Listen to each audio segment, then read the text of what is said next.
فرحان كالظبيل للهلولة حط السلاح حطوم حيلة نضربوا شوفار هاد الليلة. بشوت مراي وربوتاي بشوت ربي ميخائيل بينتو أبي دهان and with your permission all of you. And the parasha of this week, as you know, is the longest parasha of all parashiyot of the Torah. It's the first parasha for those who live outside Israel after Shavuot. For those who live in Israel, we already read this parasha last week.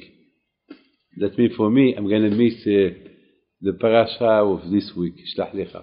So, anyway, but Baruch Hashem is the same Torah. So the parasha of this week is the longest parasha of all parashiyot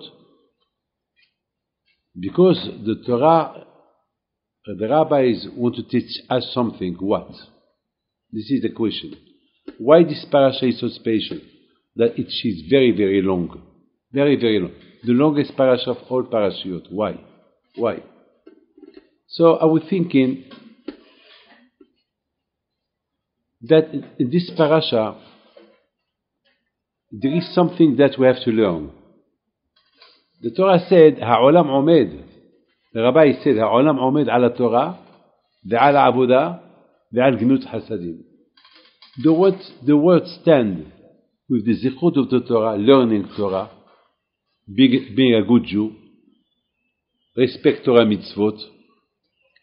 It's not necessarily that all day you have to study Torah. Even if you study 5 minutes, or you at least you act, you behave like a Jew. You know the halachot. This is Torah. I wake up in the morning. I know what I have to do all day. I know that I have to put tefillin. I know that I have to put tzitzit. I know that I have to be very careful with my eyes, what I see, what I don't see. I know that I have to eat kosher. I know that I'm not allowed to speak lashon hara. I know that I have to be in peace, shalom with my wife, my family. I know that I have to do a good Jewish education to my family. This is Torah. This is Torah. I mean, a lot of people, they get wrong.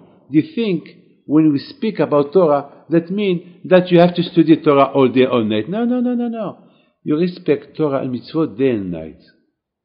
That means in the night, you know, there is mitzvot that you do at night. So you do them. This is Torah. There is mitzvot. That, you know, there was a man who came to the Chafetz Chaim and he was crying. He told him, "Rabbi, I have a big problem. I have no time to study Torah. Give me an advice. I have no time. Give me, please, do me a favor. Give me an advice." The Chafetz Chaim, alav shalom, he was not a philosopher to start, you know, to have a conversation with him. Just ask him, "What do you do in the morning when you wake up?" He said, "When I wake up," he told him, "Give me exactly what you do." He said, "When I wake up in the morning, I wash my hand, I wear my clothes, I go to shul, then I come home, I eat breakfast, I wash my hand, I do Birkat Hamazon, then I go to work. So don't forget, the question that man asked the Chafetz Chaim, I have no time to study Torah. And I don't know how to have cheshek to study Torah. And I don't have time. I don't know. Give me an advice. What to do? After 120 years, I will arrive up there. And they will ask me, "Did you study Torah?" I will tell them no, because I have no time. So please, Rabbi, give me a direction. Give me an advice. So the answer was, she started to ask him about his schedule, what he's doing. Once he finished the day, and I told him at the end, "So after all day, what do you do?" Well, he said, "I go to bed." So he told him the Chafetz Chaim, so that means that you have a schedule of all day. You have an agenda of all day. So why you don't put in this agenda an hour to study Torah? You have an agenda, what time you wake up, what do you do till the night.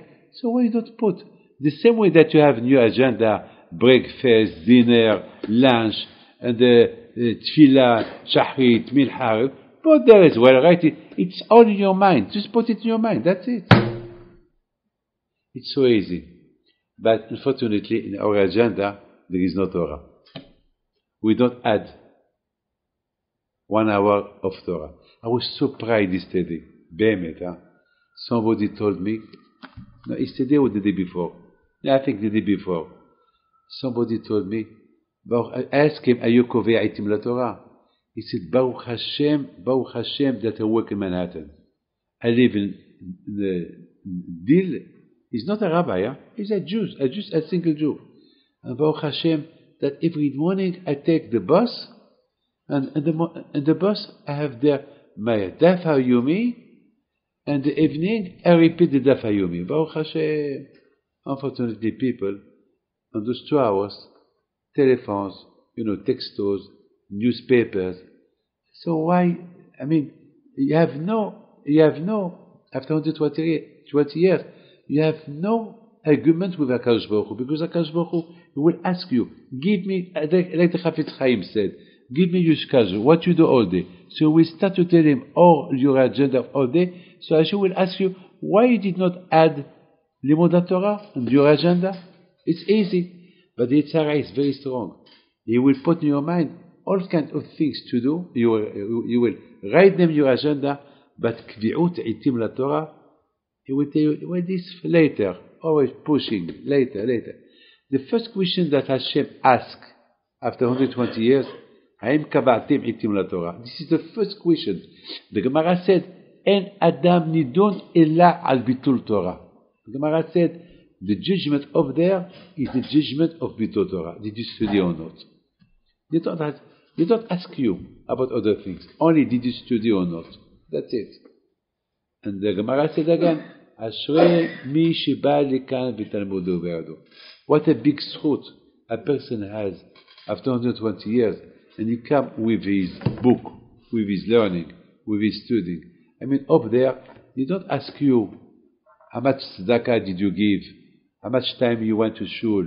They don't ask you all this. What avera you did. They don't care about all this. First, they ask you, did you study Torah? This is the first. Why? Because if you said yes, that means that all your life was good. Because Torah mi be'ayde ma'aseh. Because when you study Torah, the Torah pushes you to do the action, to do mitzvot. This is, people like, with money you can do everything. Yes or no? Money buy everything. With money you can do everything. Everything. You can buy people, you can buy clothes, you can buy a house, you can buy a plane, you can buy whatever you want. With money you can do it. Well, my friend, if we have to put in our mind, with the Torah as well, we can do everything. With the Torah, you can do everything. Afoch ba ve'afoch ba dekula ba. Everything is the Torah. But the Tzara is very strong. The Tzara, he will push you to do everything except that. He will push you, do tzedakah, give more than the other one. Allez, buy a yeshiva, build a mikveh, do this. But when it comes to Limud Torah, it will slow you down. In Israel, there was a woman who decided to build in her house a mikveh because in that area where she lived, there is no mikveh. There is no mikveh there. But they had no money for the mikveh. So Rav Posen, Shalita, one of the biggest rabbis in Israel, that he is in charge to build mikvaot, he wrote me a letter. He said, Rabbi David, there is the Yishuv, X Yishuv, there is no mikveh there, and there is a family.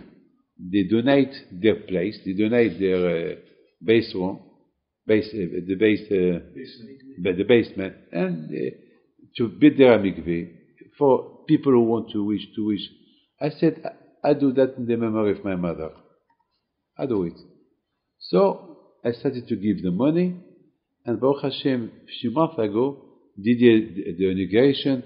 The chief rabbi of Israel was there, Rabbi Yitzhak Yosef. A lot of rabbis, they came because it's a big Kiddush Hashem. I mean, it's a city that there is no Torah there, there is nothing there. So it's like it's something new. They are not religious, and Baruch Hashem. As a matter of fact, you know what happened? once we did the inauguration, there were demonstrations from some people who said, well, why you force us to the religion? Why did you do that? You know, this is Ma'aseh Satan. As I told you, every time that it comes to Torah, the Tzara, he will fight you. But, so Baruch Hashem, the mikveh was inaugurated, everything was good. And that woman that donated the place for the mikveh, she had a dream. She was dreaming with an old woman. She was talking to her. She told her, thank you very much for what you did in my memory. And thank you, Be'ezat Hashem, your daughter, she will have a baby, because she had a daughter that she had no baby. And as a matter of fact, that same month, her daughter became pregnant. She was the first one to do to the mikveh, and she became pregnant. So now, this lady who donated the mikveh, the place of the mikveh, she wanted to know who was my mother. She had a dream, but she don't know her. She never saw her. So she asked us to send her a picture of my mother. When we sent the picture, she nearly fainted. It was exactly the person that she had the dream with. That lady. That she can. That means, for me, you see, tzaddikim b'mitatam nikaim haim. Tzaddikim, after their death, they are not dying, still alive. And that woman, she took the picture of my mother and she hung it in the outside the mikveh. Mamash, that's what the dream. So now our question was over the parasha of this week. Why this parasha is long? So I told you there is three things that the word stand with. Ha'olam omed ala Torah. The word stand with the Torah. Avodah is to pray, connecting to Hashem. When you study the Torah, at least you should know to who give you that Torah. It's Hashem. So you have to say every time, thank you Hashem, thank you. That's what we say every day. Hashem, please do a favor. Open my eyes to understand the Torah, to enjoy the Torah. So, העולם עומד על התורה ועל העבודה ועל גמילות חסדים. חסדים is the last, tzedakah. Because a lot of people, they want to put tzedakah first. Tzedakah before Torah. No. First, העולם עומד על התורה. When you wake up in the morning, you do the bracha על דברי Torah. You say, Modi, thank you Hashem that you give me a life back. Thank you Hashem, thank you Hashem, thank you Hashem. Then, על דברי Torah, we do a bracha. Thank you Hashem that you give me the Torah. So Rabotai, the tzedakah is the last, but first it's the Torah, and then it's the Abudah to pray. Then it's Gemilut Hasadim. My friend, in this parasha of this week, we learn there the three of them. Those here we learn the Abudah of Shevet Levi, the tribe of Levi. All their Abudah, their work was in the Mishkan, the Mikdash, the Beit HaMikdash. They had the charge to take care of the Beit HaMikdash. And they had the charge to do avodah, to do sacrifice, pray, sacrifice. So Baruch Hashem, this is the parasha of this week. This parasha of this week, the Torah talk a lot about Shevet Levi, that they were in charge of Beit HaMikdash. Did you know the Rambam what he said? The Rambam said, any Jew can become like Shevet Levi. I'm Pinto. I'm not Shevet Levi. You are Ephraim, you are Dahan, you are not Shevet Levi. But when you start to learn Torah, you become among Shevet Levi. You become Ligionot Shemela. You become close to Hashem. Because with the Torah you build yourself. With the Torah you build, because each Jew is like a Mishkan. Each Jew is like a Beit HaMikdash. Through the Torah you build yourself. So automatically you become Shevet Levi. So that means, that's why the Torah said, Naso et Rosh Bnei Gershoni. Naso, that means from the word elevation. That means elevation, the head of Gershoni, who those who really are in charge of the Beit HaMikdash. Naso et Rosh Bnei Gershoni. That means, Rabotai, every one of us here, he can become like Shevet Levi. He can become among Shevet Levi. Because only the end of Shevet Levi, that they are so close to Hashem, because of their work in the Beit HaMikdash. So me, David Pinto, if I study Torah and I pray to Hashem exactly, so Be'ezat Hashem, I'll be like Shevet Levi. So this is why the Torah talk a lot about this parasha. A lot. And especially, Rabotai, Hesed. What that means, Hesed, the Kohanim. Ay.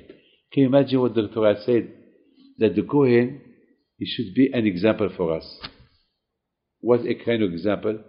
When the Kohen, he has no house, he depends on us, and he was the one to bless us, to bless the Jewish people. Levarech et Amu Yisrael be'ahava. The title of the Kohen is to pray for us, to give us a bracha be'ahava, with love. I mean, if now there is here, we have two Kohanim here. If they don't talk to me, and I talk to them, and it happened that I am here, and they are Kohanim, and they want to go to see Birkat Kohanim, they have to do Shalom with me before they do Birkat Kohanim.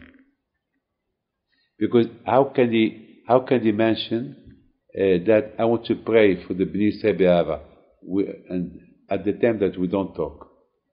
So we have to do Shalom. That means that the Kohanim are an example, the sample to Shalom, to Achdut, Chesed. When there is Achdut, so there is Chesed. When there is love between us, when we are united, so there is Chesed going on. Otherwise, that's why this parasha is very long. How it finished the parasha? The sacrifice that they did, the tribe, the same sacrifice, and the Torah writes the same psukim. I mean, hundreds of psukim. The Torah could talk very short that the 12 tribes they did the same sacrifice, and the Torah write every tribe what he bring, and it was exactly the same. Why? Because the Torah want to teach us that Hashem in love us so much. HaKadosh Baruch Hu, he wanted to talk individually about each one, each tribe. Even that the Torah, like if I tell you here, I want to give you $1 and 1 kilo of banana, and 1 kilo of apples, and 1 kilo of this, and 1 kilo of this. I mean, I don't need to say, Ephraim, I give you that, and then Michael Gad, I give you this. Then Akiva, no. I will give a space. Rabotai, thank you very much. I want to give you each one $1, 1 kilo of banana, 1 kilo of apples. That's it. Finished. Why I have to repeat individually? Hashem wants to show us how much He gives the importance to each one. This is Rabotai, the Torah. That's what the Torah wants to teach us. The Torah wants to teach us before Shavuot or after Shavuot that to receive the Torah unless you have the three qualities. What? Torah, Avodah, Gemilut Hasadim. If you have the three of this, so you have the Kinani of the Torah. But if you don't have them, you have only one of them, so you lose. You miss the Kinani of Torah. Rabotai, I would like to wish you Bracha Be'etzlacha. To Akiva Glik, I wish you Mazal Tov for the Bar Mitzvah of your son, and for Abidan, for the memory of your mother, Zichronah Livracha, and the memory of my mother, and to all of you, HaKadosh Baruch Hu will give you Bracha Be'etzlacha, B'gud, Panasat Tova, Aliyah, B'Torah, V'Rat Shamayim. You should be well, and thank you for being here every morning, and with the Zichut of Rabbi Chaim Pinto, be with you. Thank you, Rabbi Michael Pinto, that you came all the way from Israel to be מחזק the place. שהקדוש ברוך הוא ייתן לך ברכה והצלחה וכן ירצון ולומר אמן.